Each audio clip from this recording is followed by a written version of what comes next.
प्रेमी भाई बहनों, उस मालिक को पाने के लिए तुम्हें कोई घर बार छोड़ने की जरूरत नहीं है, तुम्हें कोई जात बिरादरी बदलने की जरूरत नहीं है। अरे जात पात के रगड़े झगड़े ये हमारे अपने नहीं है, ये सिर्फ हमारे मन की खुराफात है। अरे आप लोग बुद्धिमान हो, अपनी अपनी बुद्धि से आप सभी लोग जरा विचार करिएगा। जब गुरु नानक साहब नहीं आए थे तब कोई सिख नहीं था, जब मोहम्मद साहब नहीं आए थे तब कोई मुसलमान नहीं था, जब ईसा मसीह साहब नहीं आए थे तब कोई ईसाई नहीं था, और पीछे लौटते चले जाओ तो केवल मनुष्य ही मनुष्य रह जाते हैं। ये रगड़े झगड़े किसने पैदा किए?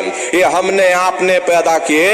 अरे कोई भी महात्मा यहाँ पर आकर के ना कोई कौम मनाने आता है, ना कोई मजहब चलाने आते हैं, ना कोई जात और बिरादरी को बदलने आते हैं, और ना ही आप हमारे हाथों में ये डंडे और तलवारें देने के लिए आते।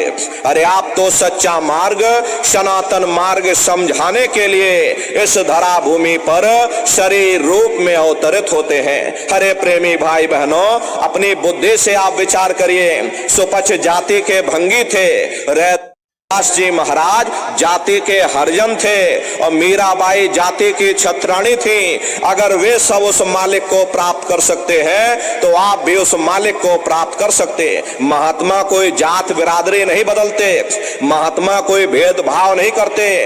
महात्माओं की नजर में सब एक समान है, केवल मनुष्य जाति है। अरे प्रेमी भाई बहनों, अगर महात्माओं ने भेद किया होता तो भगवान राम शिवरी के झूठे बेर नहीं खाते।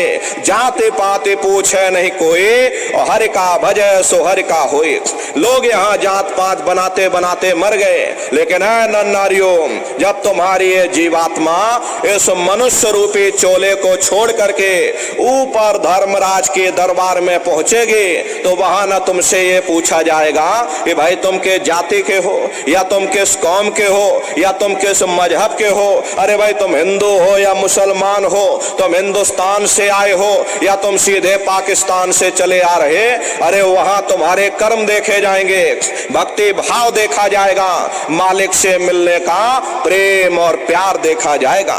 इसीलिए महात्मा समझाते हैं भाई मालिक को पाने के लिए तुम्हें जात बिरादरी बदलने की जरूरत नहीं, तुम्हें घर परिवार छोड़ने की जरूरत नहीं, तुम्हें बाल बच्चे छोड़ने की जरूरत नहीं, तुम्हें जंगलों पहाड़ों में भटकने की जरूरत नहीं, तुम्हें साधु सन्यासी और बाबा बनने की जरूरत नहीं। अरे भाई तुम अपने अपने घर परिवार में रहो, अपने अपने बाल बच्चों के साथ रहो, अपने अपने समाज में रहो, समाज की रीत नीति के अनुसार रहो, मेहनत और ईमानदारी से काम करो, और 24 घंटे में घंटा 2 घंटा अपनी जीवात्मा के कल्याण के लिए सुरत शब्द नाम की कमाई यानी सुमरन ध्यान और भजन करिएगा। यही दौलत तुम्हारे काम आएगी, बाकी सब यही पड़ा रह जाएगा। सुई की एक नोक भी तुम्हारे साथ में जाने वाली नहीं है।